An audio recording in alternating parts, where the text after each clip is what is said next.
Paul was essentially cut from the Clippers late Tuesday night because management had grown tired of Paul's criticism of his teammates, tight loose coaching style, and the failure of management to bring in better players. Paul is right on target with his opinions of Clippers players and management. As a 21-year NBA veteran and future Hall of Famer, Paul knows when players and management are not performing like they should. The Clippers are next to last in the Western Conference at 5-16. They are 2-14 since November 3rd. Sources claim Paul and Lou were not on speaking terms the last few weeks. The Clippers are basically a mess. Team owner Steve Ballmer needs to step in and do something about this. No debates, no speculation, just the info you need. That's your KBLA Sports Minute. I'm Ray Richardson. More news, opinions, and conversation when we come forward on KBLA Talk 1580. KBLA Talk 1580 remembers Robin Ayers on the 1-year anniversary of her passing. 1 year ago this week, we lost a remarkable and vibrant voice. Robin Ayers touched countless lives through her passion, her love, her service, and her smile, which you could see through the radio. KBLA Talk 1580 honors her memory and celebrates the legacy she left behind. Robin, your spirit lives on in every conversation, in every connection, and in every one of us, inspired by your voice. Gone but never forgotten. KBLA Talk 1580, where voices matter. I'm missing you. Tell me why the road turns. I'm missing you. Tell me why the road turns.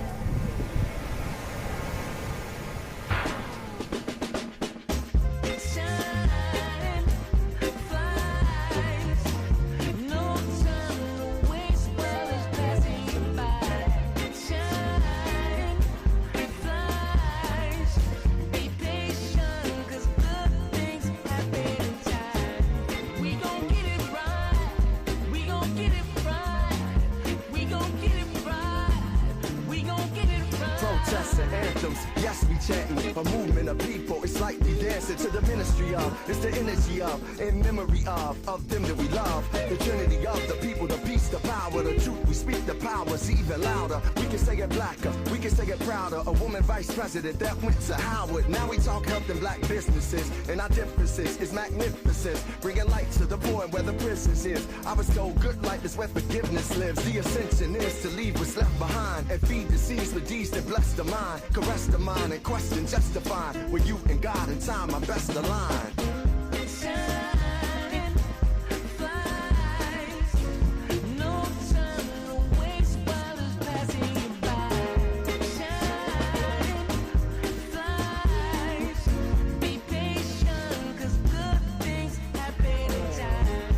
We gon' get it right, we gon' get it right, we gon' get it right, we gon' get it right. How can I be a better father, son, a better grandson, honoring Fannie Lou's and the Fred Hamptons, the Harriets, the chariots that carry us to various areas that marry us to progress. Yeah, we the harvest, the lovely days and midnight marauders. Even through charges and days of darkness, know we in the hands of the greatest artists. I see it in the waters, I see it in our daughters. They could be bridges that know no borders. For so long, them folk tried to ignore us. When we at the ballot box, it's a vote for us. Peace to Stacey and the people of Georgia, who galvanize so that we can move forward. Steps are ordered with the presence of mind. Everything's more beautiful in time.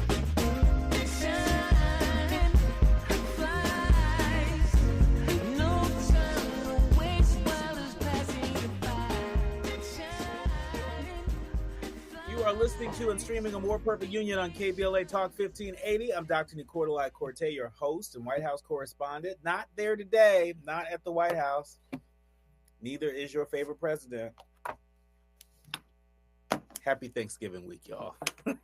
We all need a break. I've been touching, so you be in touch. Be sure to follow me on all the social media platforms at Dr. Nii-Quartelai. Just type in Dr. Nii-Q, DRNIIQ, and there I am, fresh for you to follow. Also, be sure to download the KBLA app to listen to us live or on demand, or if you're feeling fancy, Now, this ain't everybody, but if you're feeling fancy, you can just tell Alexa to play KBLA Talk 1580, and there we are for your listening pleasure. Last but not least, subscribe to a More Perfect Union podcast. That way, you'll never miss an episode. Now, listen, happy Thanksgiving week, everyone. We're almost there. It's almost Thanksgiving Eve. And when we get there, we can all just let our hair down and relax. I know folks have been traveling already. The Thanksgiving travel has begun. The Thanksgiving shopping trips, because you know it's going to be more than just one. I'm just letting you know. Don't think you went to Costco the last time today. But 'tis the season, and we love it. Now, it's time for your National News Roundup.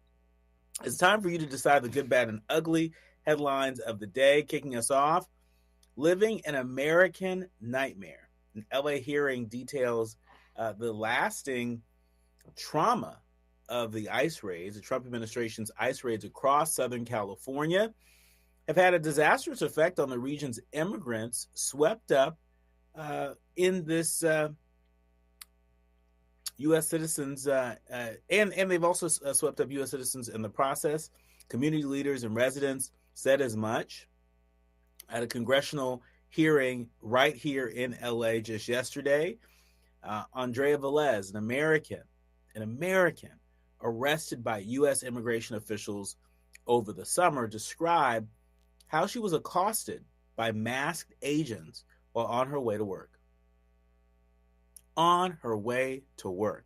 She said she was charged with assaulting an officer and held for 2 days in a federal detention center where detainees had to pay for a cup in order to have water.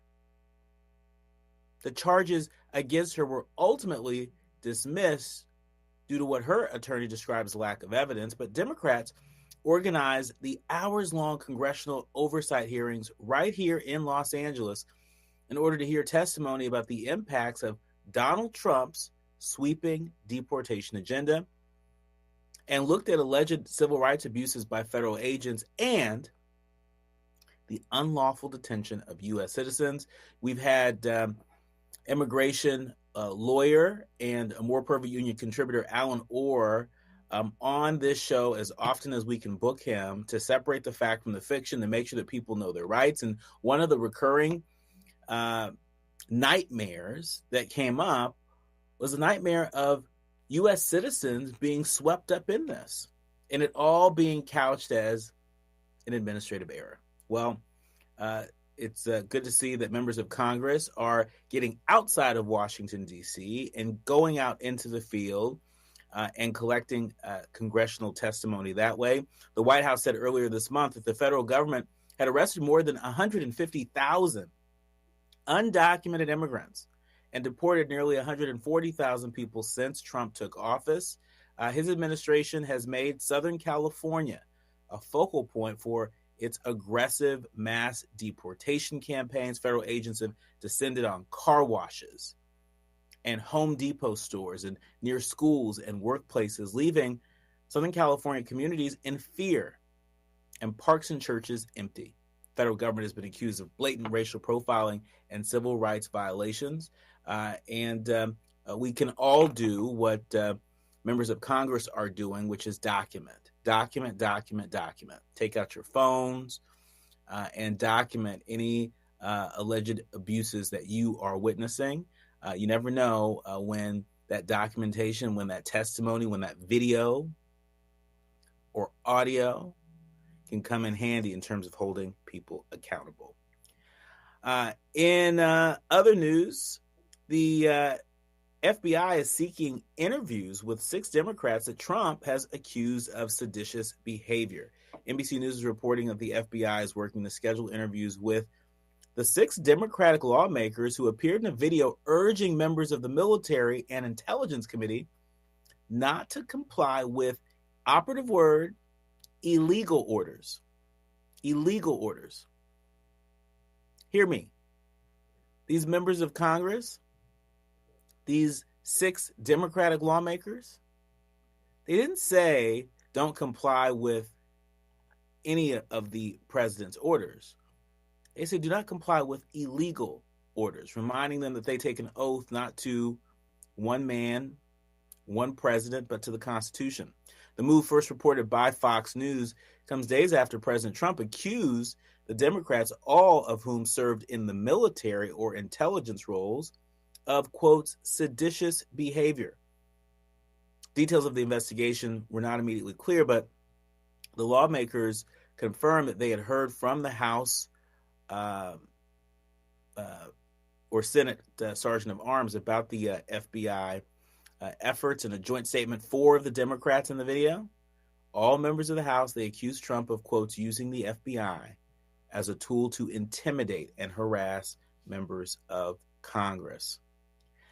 Fingers and toes crossed as U.S. officials say that the Ukrainian delegation has agreed with the U.S. on terms of a potential peace deal. This is a big deal. We know that you and me and millions of other U.S. taxpayers, have been funding Ukraine's opposition to Russian aggression. And this is a major development, as U.S. officials told sources today that the Ukrainian delegation has agreed to the United States, with the United States, on the terms of a potential peace deal. U.S. Army Secretary Dan Driscoll, he held secret talks on Monday with the Russian delegation in Abu Dhabi to follow up on this weekend's talks with Ukraine and Geneva that were intended to move the Ukrainian peace process forward. The previous undisclosed talks with the Russian delegation on Monday, they followed talks held in Geneva as well. And so, look, these are really fragile. This president and his negotiators are eager to strike a deal, but it's not done until it's done. And one of the big questions remains of some territory that the Russians have claimed as their own. And one of the big questions is that going to be considered legal? I mean, one of the major issues here at foot is territorial sovereignty. Put differently, if Canada decided that they were going to come and take up the state of Washington, it's close enough to Vancouver, they're going to come and they're going to take Washington. They believe Washington is rightfully theirs, and we fight over it. And then some third party says we're going to broker a peace deal. And if Canada says we'll sign the deal as long as we get to keep Washington or most of Washington, do we really want to live in a world where folks are able to assault the territorial sovereignty of another nation? Do we really want to do that?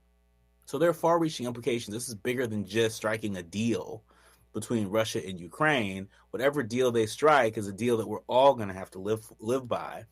And so lots of eyes around the world paying extra close attention to this. When we come forward, we're switching gears. We'll be joined with the More Perfect Union contributors Jamar Reed and Dr. Jonathan Collins. We're going to talk about how Oregon's data center boom is actually creating a water crisis. And if you're looking for a canary in the coal mine when it comes to some of the challenges that will likely ensue as a result of this data center boom across the country, a lot of eyes are on Oregon, and rightfully so. We're going to talk about that and more when we come forward. You're listening to and streaming A More Perfect Union on KBLA Talk 1580. You're listening to A More Perfect Union on KBLA Talk 1580. We've got a lot to talk about. With Target, gifting has never been easier. This Saturday and Sunday, Target gift cards are 10% off with Target Circle. Treat everyone on your list to something you know they'll love. Gift cards for the trendsetters, the techies, the fashionistas, the foodies, and even yourself. The perfect time to save is now. This deal is a yearly fave, so hurry. Get more gifting for your buck and save 10% on Target gift cards with Target Circle for 2 days only. Only at Target. Restrictions apply. Small businesses are the heart of America. But you don't have to go it alone. As the nation's largest nonprofit resource of expert business mentoring, SCORE has helped millions of entrepreneurs build their businesses for free. Get the connections, education, and guidance you need with SCORE. We're ready to help. Find a mentor today at score.org.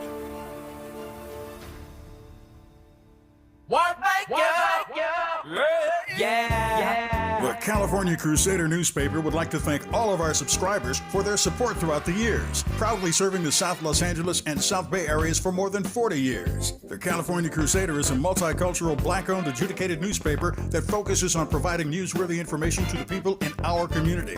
We're constantly looking for ways to assist businesses in our community to connect with our subscribers. We provide low-cost, effective ways to promote your business with our reasonable and affordable advertising rates. You can participate by suggesting, sharing, and submitting your stories on the California Crusader newspaper Community Share Facebook group page, or visit our website at cal-cruise-news.com. That's calcruisenews.com. Then click on the Submit Now button located on the top right corner of the homepage, or text CCN to 42828. Again, text CCN to 42828. The California Crusader newspaper, working together to build a better community for our future. Subscribe today. Hit me! National News: The Consequence. Informed opinion, and analysis beyond the headlines. You're listening to A More Perfect Union on KBLA Talk 1580. You are listening to and streaming A More Perfect Union on KBLA Talk 1580. I'm Dr. Nii-Quartelai Quartey. I'm really delighted to be back in conversation with Jamar Reed. He's the managing partner and co-founder of District Analyst. He's also who I like to think of as our data justice correspondent. We're also joined with Dr. Jonathan Collins, who's assistant professor of political science at Columbia University. He's a frequent contributor here. And we got to come up with a spiffy title for you, Dr. Collins. Jamar is our data justice correspondent. You got to think of something. Yeah, I'll work on it. I'll workshop some stuff. I'll put my 4-year-old on the case. She's good at that. Thanks a lot. Well, listen, one thing that folks are going to have to think a whole lot about, and more importantly, how to mitigate the effects of this. A lot of folks talking about this Rolling Stone article on how Oregon's data center boom is really supercharging a water crisis. Our communities are no stranger to water crises, whether we're talking about the Flint water crisis. By the way, Flint has not been made completely whole all these years. Or we're talking about the water crisis in places like Jackson, Mississippi. And I could go on and on and on. There are a lot of major cities, a lot of majority Black cities that are already experiencing a water crisis. What we know now is that there are a number of folks out there that are weary. They're weary of all the fanfare around these data centers, but far less fanfare around repairing the infrastructure that exists in these cities for the people. If there's any interest in addressing these infrastructure challenges, it's to expedite the building of these data centers, not to make sure this infrastructure is performing for the people. Jamar, talk to us about this latest case in Oregon and how Amazon appears to be worsening a water pollution problem that's been linked to cancer and miscarriages. Yeah. So Dr. Quartey and Dr. Collins, as I sit here back in my home state of Michigan, less than an hour away from Flint, this one right here hits home. I think about the fact that, one of the stats that I was able to pull looking at this is that a single hyperscale data center can use between 1 and 5 million gallons of water per day. And when I think about, I'm one of those people, of course, I'm in the data science space, and I can appreciate that data is available. But I'm always, the question that I always come on, and when we have these conversations, at what cost? What is the investment that our communities have to make in order to have access to this information? And is the output and the positive outweighing the negative and what's being taken away from our communities. So this is definitely one that hits home as I sit here, like I said, in the state of Michigan, where Flint has not been made whole. I wonder about, do the cost outweigh or it put us in a negative space against what we get out of these data centers? Let's talk about the politics of this. Let's talk about the politics of this, Dr. Collins. Is it safe to say that the lives of people in Flint, the lives of people in Jackson, Mississippi, Black lives, is it safe to say that that they don't matter when it comes to the construction of these data centers? I don't see anyone calling attention to the infrastructure challenges that still exist, but instead, I'm seeing a lot of folks in public office and outside of public office in support of these data centers in the name of more jobs, in the name of more economic activity, in the name of, being a part, of, the riding the AI wave of the future. Why don't Black lives matter in this conversation? Why does it feel like Black lives are on mute? Well, the problem is we have not accepted a very important truism that circulates through the Black community. Dr. Nee, all money ain't good money. Don't we know it?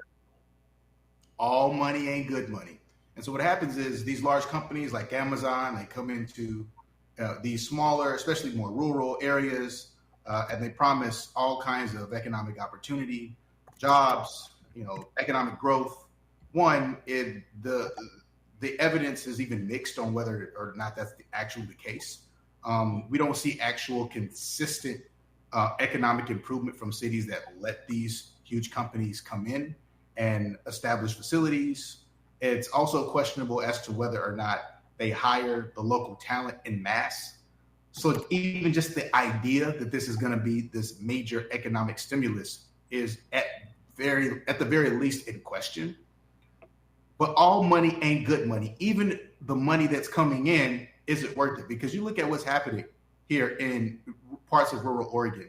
Like, Dr. D, they are essentially allowing the water system to become polluted essentially by the day. They are identifying direct cancer cases that are connected to the infusion of these data centers and the process that they're undergoing to try to cool the hardware needed to operate these data centers and therefore give us the ability to chat GPT it up. And so at some point, humanity has to come before technology. And if this can happen in rural Oregon, where county commissioners are signing off on this and doubling down, defending this position in the Rolling Stone piece, imagine what can happen in Flint, Michigan. Imagine what can happen in Jackson, Mississippi, Memphis, Tennessee, right? Houston, Texas. Imagine what can happen in the cities that we populate, New Orleans, Louisiana. Again, I think you used the right analogy, Dr. Nee. Miner, the miner in the canary, right? Because we're next. Yeah. No, I mean, and for folks who are a little less familiar with this story coming out of Oregon, apparently there's an aquifer underneath Morrow County, which is the only source of water for as many as 45,000 residents in and around the county, and the majority of whom rely on private wells that draw on the basin. Since 1991, regulators at the Oregon Department of Environmental Quality have been collecting samples from the aquifer that shows a slow and steady increase of chemical toxins in the water. One of the Republicans that's featured pretty prominently in this article said that water hadn't really been a political priority for them. They've been focused mostly on economic development and transportation until a couple of years ago into his second term, when the uptick of stories that he heard about young women enduring miscarriages and middle-aged men with organ failure, it started making him uneasy. And scientists believe that excess consumption of even a small amount of nitrates can do significant harm to the human body. They can cause debilitating conditions in newborns and have been linked to increased risks of cancer. And so, is this potentially, Jamar, an opportunity to convert the converted? There are a number of Republicans out there. There are folks who don't even identify as Republicans, but identify as part of the MAGA movement out there that are rooting the Trump administration on. They're saying, hey, y'all can't build these data centers fast enough. But the fact that there's a Republican is prominently featured in this Rolling Stone piece that's saying, wait a minute, I'm having second thoughts about this.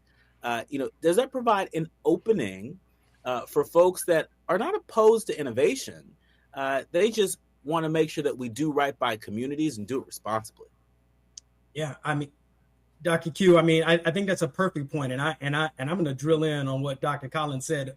All money is not good money, and what is a job? If I'm able to get to have more jobs created in my community, but folks are not able to care for themselves as they start to develop these illnesses.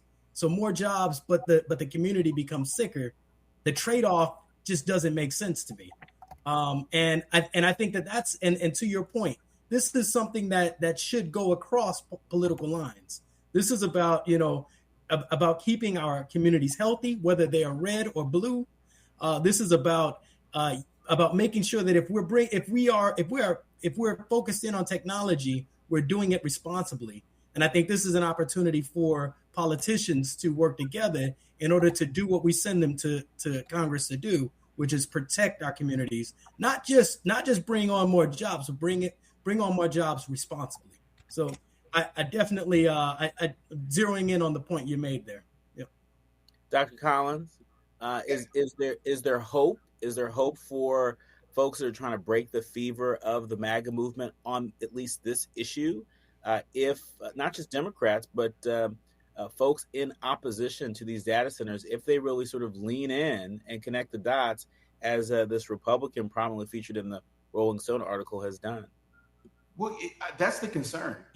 The Republican in the story, his name is Jim Doherty. He's a rancher turned county commissioner, and he identifies this contamination issue, brings it to his Republican colleagues, and it essentially ends up in not only him in a political infight with his fellow partisan mates, but he ended up getting recalled from office. They publicly removed him from the county commissioner seat. It's like we would rather deal with this contamination water and the quote unquote jobs that seem to come along with it, even if it kills us, right? So this is death by political parties. This is really concerning. We're going to continue to keep our eye on not just this story in Oregon, but other stories related to these data centers. Lots of money, billions of dollars are being pumped into communities across the country to build these data centers. But we don't know nearly enough about the long-term effects they may have on our health, the long-term effects they may have on our water supply, on our energy grid.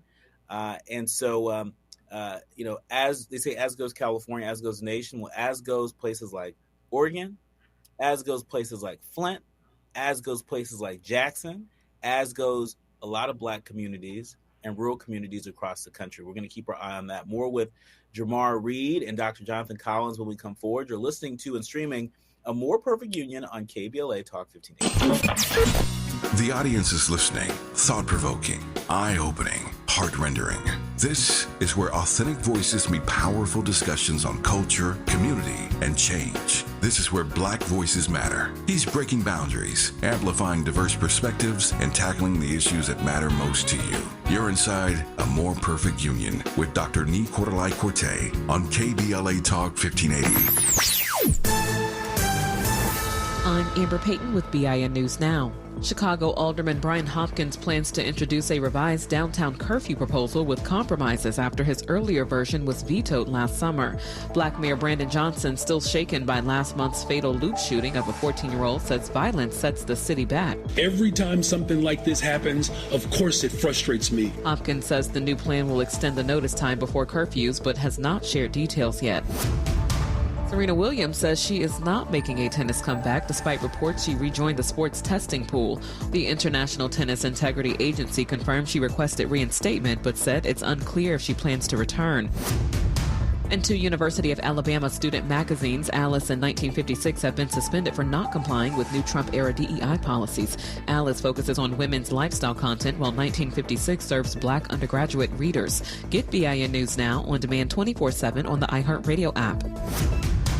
Joe Buck and John Smoltz welcoming you back to the City Center Convenience Mart. Uh-oh. She's looking at the cigarettes, but she just grabs the gum off the counter. Stand Up to Cancer and Rally want you to reduce your risk for cancer. Go to takeahealthystand.org. Is this the time? This is the KBLA Sports Minute with Ray Richardson.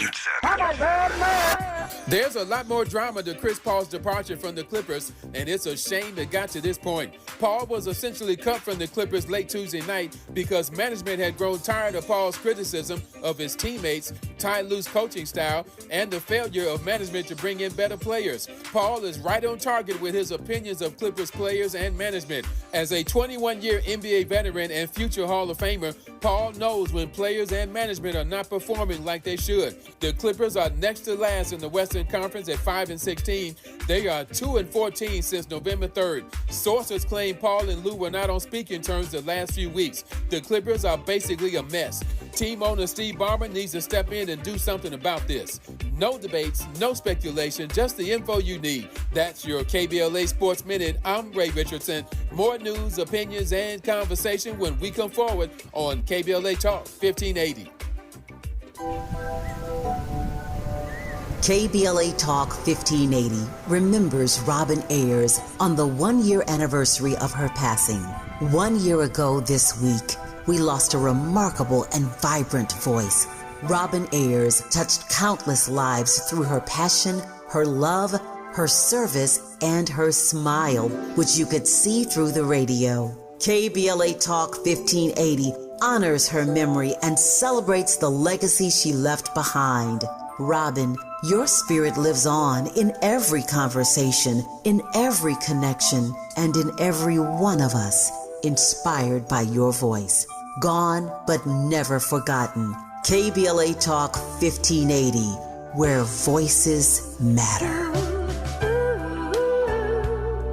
I'm missing you. Tell me why the road turns. I'm missing you. Tell me why the road turns. The holidays can be a time of increased stress for those struggling with opioid or stimulant addiction. They can also be a time for pause, reflection, opportunity, and new beginnings. This holiday season, choose treatment and recovery, embrace the company of family and friends, and create special moments. Find a proven opioid or stimulant addiction treatment provider near you at choosechangeca.org. KBLA Talk 1580. We've got a lot to talk about. Imagine a Los Angeles where everyone can thrive, where communities have access to the resources they need to succeed. That's the vision of Detours Mentoring Group, Inc. They're dedicated to improving life in LA County by providing educational support, employment assistance, and spaces for community engagement. By 2050, they want LA to be the best place to connect, create, learn, live, and play. They're working toward an education system that's well-resourced and culturally responsive, becoming a hub for artists and innovators, and making sure everyone has access to healthy food, quality healthcare, and safe housing. It's about building a future where we all have the chance to succeed. We invite you to learn more about their mission and get involved with Detours Mentoring Group, Inc. This is a community call to action from KBLA Talk 1580. Now back to building a more perfect union on KBLA Talk 1580. You are listening to and streaming a More Perfect Union on KBLA Talk 1580. I'm Dr. Nii-Quartelai Quartey in conversation with my brothers Jamar Reed. He is the managing partner and co-founder of District Analyst, and also Dr. Jonathan E. Collins. He's professor over at Columbia University. And we are separating the fact from the fiction on some of the biggest headlines today. Trump plans for Obamacare subsidies are on hold. Surprise, surprise. After a little pushback from the GOP. Y'all see this? USA Today is reporting that President Trump appeared ready to propose a policy framework. So let me just walk y'all through this.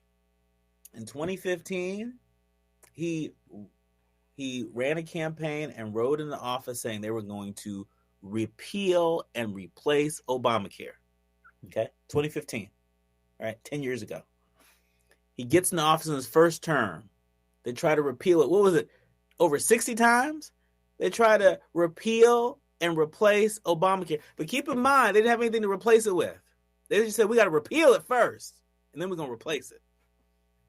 They tried so many times. The closest they got, remember Senator John McCain, may he rest in peace, Senator John McCain of Arizona, cast the deciding vote that turned down the opportunity to cut the Obamacare cut it out of your lives.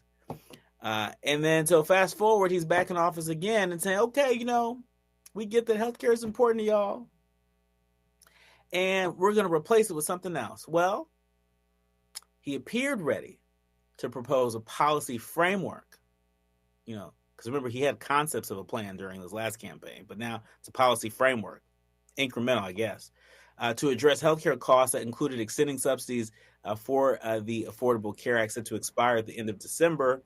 But the White House is delaying the proposal amid resistance from congressional Republicans. The announcement was expected as soon as Monday, but the proposal would require the approval of Congress, including a 2-year extension of the expiring ACA, often called Obamacare, as we know.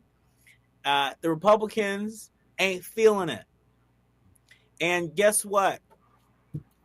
We ain't believing it. Or should we? Dr. Collins. No, so this is LA folks will resonate with this. The Trump administration and Republicans, they've been attacking the Affordable Care Act, quote unquote Obamacare for a long time. It's kind of almost like the dynamic between the Clippers and the Lakers, right? It's just like the Clippers, they try to have good seasons, they try to put together good teams, but LA is a Laker town. In the same way that LA is a Laker town, the United States is an Obamacare nation. Like, you think there's a laundry list of things that they try to do to undercut this. Pass new legislation to get rid of it. Didn't work. Every year, there's debates about the tax cuts that Republicans want to shove into the federal budget. And, the main thing that they target with those tax cuts, it's been the Affordable Care Act. And every single time, though they threaten, to superimpose these tax cuts if the Obamacare, policy isn't repealed, guess what? It's still intact. They've gone to the courts. Trump has taken so many L's in the courts on Obamacare that we've lost count, right? They just continue to lose on this issue. And the most eye-grabbing thing to me is Marjorie Taylor Greene. It ain't nothing but a G thing. Marjorie Taylor Greene reversed course, and even she decided that these Affordable Care Act subsidies are important. And she's now resigning from Congress. And it looks like the defining issue on what might make her the next face of the Republican Party is, guess what, Dr. Nii? Healthcare. But this is the thing. I think it's important that we don't fall for the okie doke, because while Marjorie Taylor Greene is in my view, grandstanding. She's saying, "Oh, I'm leaving Congress in January." She's apparently drawn the line with this president and Republicans on these ACA subsidies, as well as their lack of transparency around the Jeffrey Epstein files. But keep in mind, Marjorie Taylor Greene, didn't she vote for that so-called big beautiful bill? She did. She did. So let me get this straight. You helped start the fire. And then you're saying, well, wait a minute, you're not supporting the firefighters, and because of your lack of support for the firefighters, I'm leaving. Huh? Where they do that? The Republican Party. Jamar, I want you to jump in on this. Politico reported that the proposed eligibility restrictions in Trump's proposal involves capping eligibility at 700% above the federal poverty line. In addition, the White House plan sought to appropriate funds to reduce out-of-pocket costs for the ACA plans. Is this even believable? I mean, capping eligibility at 700% above the federal poverty line, is that going to help more people or less people when it comes to their health care? I mean, I think about this as we head into, and I won't even say head into, as we are in tough times across the board. I mean, and I think about some of the stats out there.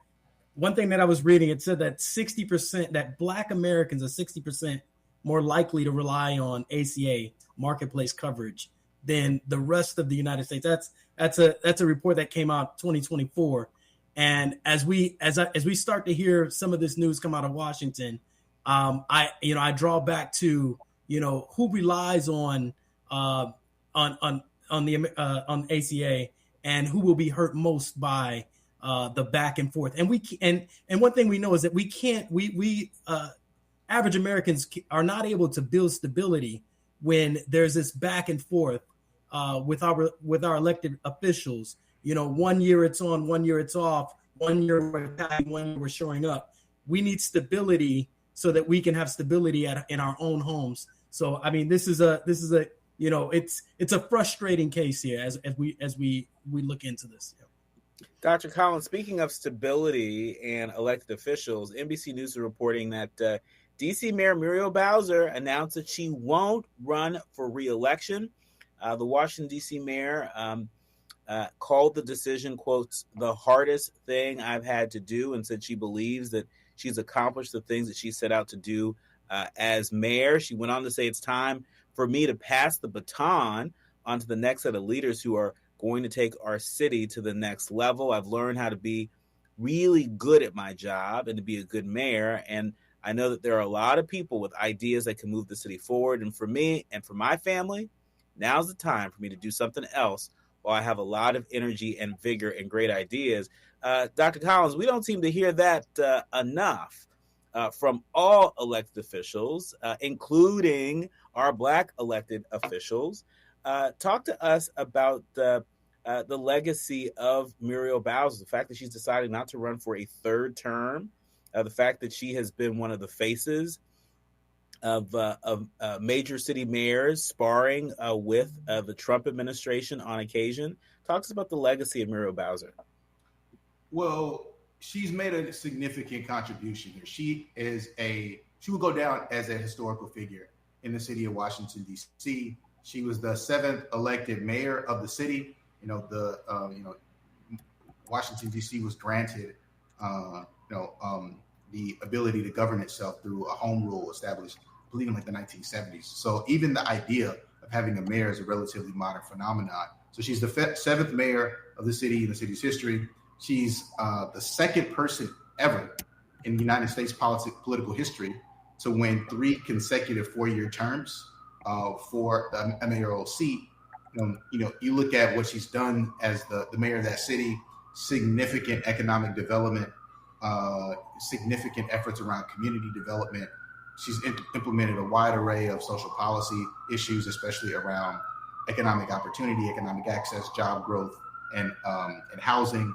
She had one of the most creative approaches to attacking the problem of homelessness, where she took this more sort of like family-based approach. She essentially looked at homelessness as a family issue and targeted family instability as a way to address chronic homelessness. And I think she will be also remembered by her tensions that she had with the federal government, which is inevitable. If you just look at Washington, D.C.'s charter, it's kind of embedded in there. In fact, Congress, I believe, used to have a line item to pass Washington, D.C.'s budget. So there's been historical tension there. But, she's navigated it well up until the point where, honestly, she let the Trump administration occupation happen. And, I was in D.C. a few weeks ago. Dr. Nee, I know you spend a lot of time there. In fact, are you looking for a new job? Or should we get some posters going? That's a hat of a man with political ambition. That's you slick. I didn't see that one coming. You made me look over my glasses. I said, who? Look, those are political frames. I see the bold leadership. But so the National Guard occupation there it's thick, and it feels like a city that lost to the will of the president. And unfortunately, I think that will be a part of her legacy too. But the economic development piece, the housing piece, and honestly, like just being such a popular mayor for the city of DC, I think that will overpower the negative of your legacy. Jamar, is that your sense? Is it your sense that Mayor Muriel Bowser of DC, has her management, I should say, of Trump, does it pass the smell test among folks on the ground in DC? You live in Washington. You lived in Washington for some time now. In what ways do you agree or disagree, with Dr. Collins' assessment of Muriel Bowser's legacy? There's what she wants it to be, and then for the people of DC, it's what it is. I'd say that the mayor has basically given a class in how to master dealing with a government that has, that basically the federal government who has say so over the district. And I think back to her first term where she was much bolder in her approach to dealing with Trump and his administration. And as she had to negotiate back and forth in this last cycle here.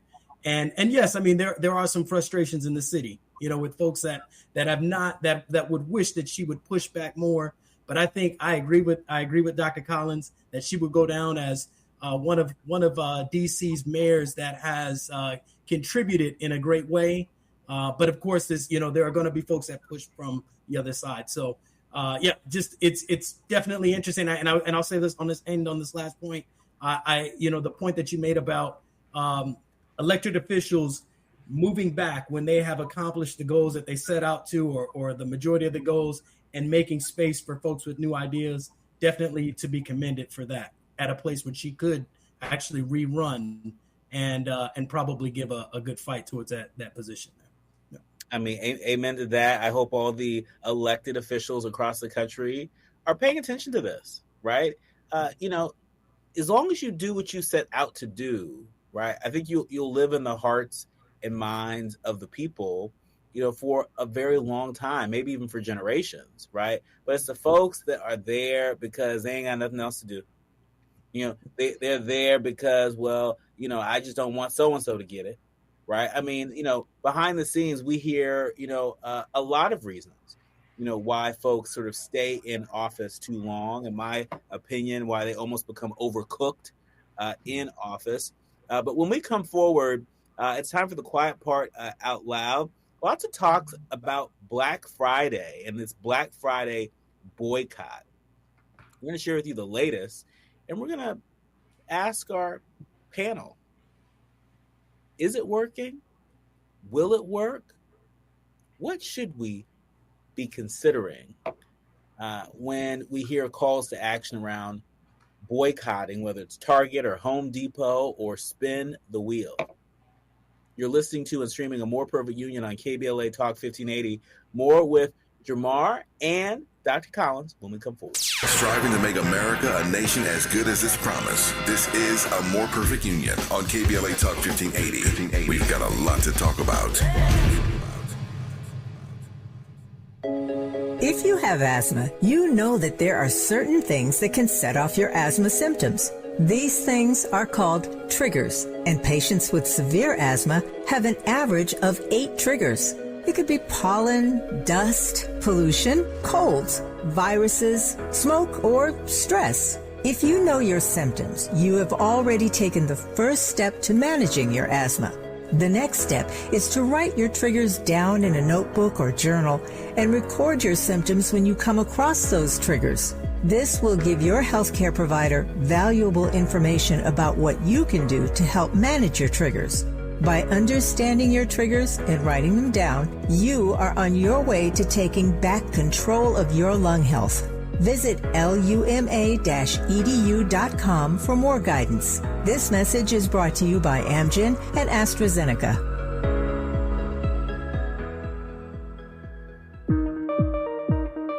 JP Morgan Chase offers tips for the local business owners in 2025. Small business landscape is ever changing, and the Los Angeles market is no exception. A startup or legacy business, revisiting your mission statement and recalibrating offerings can renew opportunities for growth and innovations. Programs like Chase for Business Coaching for Impact gives entrepreneurs access to expert guidance, helping you streamline operations, strategize your growth, and navigate complex challenges. Businesses with a clear sense of purpose can navigate any challenge effectively, but also build stronger customer loyalty. Visit chase.com/coaching for impact for more information. This segment is sponsored by JP Morgan Chase.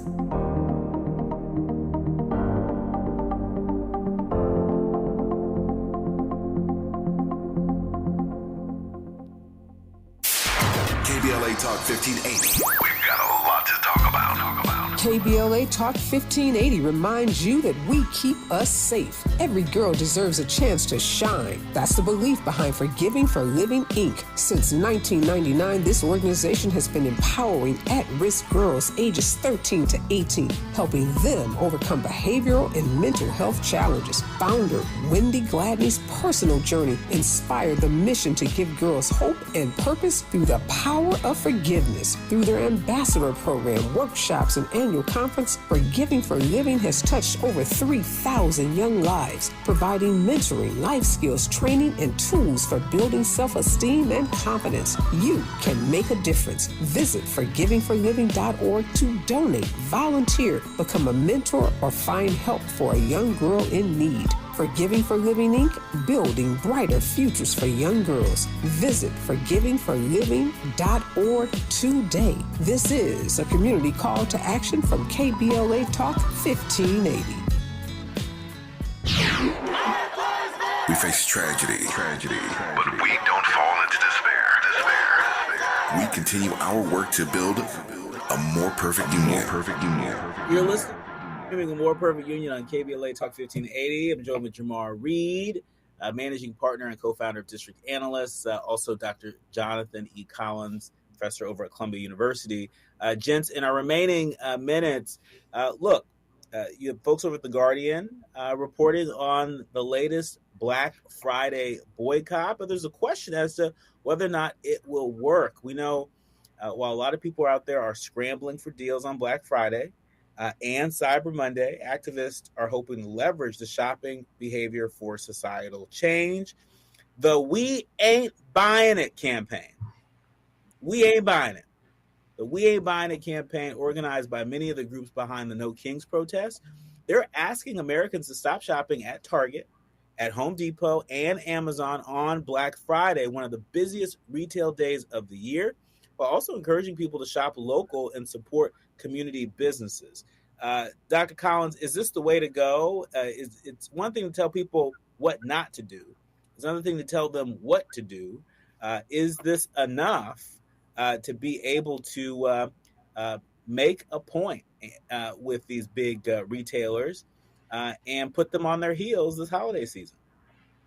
Oh, it's absolutely enough. And you know how we know this? It's because we've seen proof of concept. I mean, if you go back to the 1950s and 60s, where we started to see this kind of like Black Friday sort of moment take form, in the 1960s, you actually had civil rights leaders who were actually coming in and saying, like, let's use our economic power here to add an element to the boycott that will be a fixture in the sort of right for Black freedom. And so it's been successful. Then we've seen civil rights organizations and leaders and activists leverage this. We've also seen the fact that there is this major racial dynamic that is at the heart of Black Friday. In the same way that Black Friday is considered an opportunity to buy goods at cheaper discounts, it was also once, at least at local police forces, especially in Philadelphia, this is very prominent there, where local police chiefs were signaling Black Friday as a day to increase police presence and engage in essentially harassment of Black shoppers, looking at the crowds that would form as gateways to theft. And so we were being criminalized by the prevalence of Black Friday. So again, we've seen civil rights activists leverage Black Friday as a way to sort of promote Black interests. We've seen Black Friday weaponized against us. And so it's great to see Black Friday activists in this modern sense, especially with Cyber Week, where we saw in 2024, Cyber Week accounted for $10 billion in economic activity. Yeah. It's time to make sure that they get right. Jamar, in our remaining minutes, we know that organizers see the We Ain't Buying It campaign as this economic pressure campaign that fits into this broader civil resistance against the president's agenda. Is this the way to go? Is it a matter of just, not shopping on Black Friday, or is this too little too late considering the damage that this president's done? Yeah, so I'll say quickly that I agree with Dr. Collins that, there is proof of concept there. One thing I'm going to push us further and go back to something I mentioned before. We have to move beyond just consumption and become producers. And I think we spend a lot of time talking. And again, these retailers are quite intelligent, and they're using the data science and analytics to basically say, hey, they won't shop on this weekend, but that's going to push to the following weekend, or it's going to push to the next month.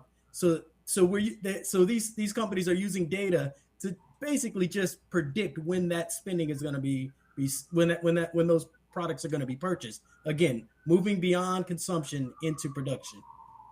Well, we're going to have to leave it there.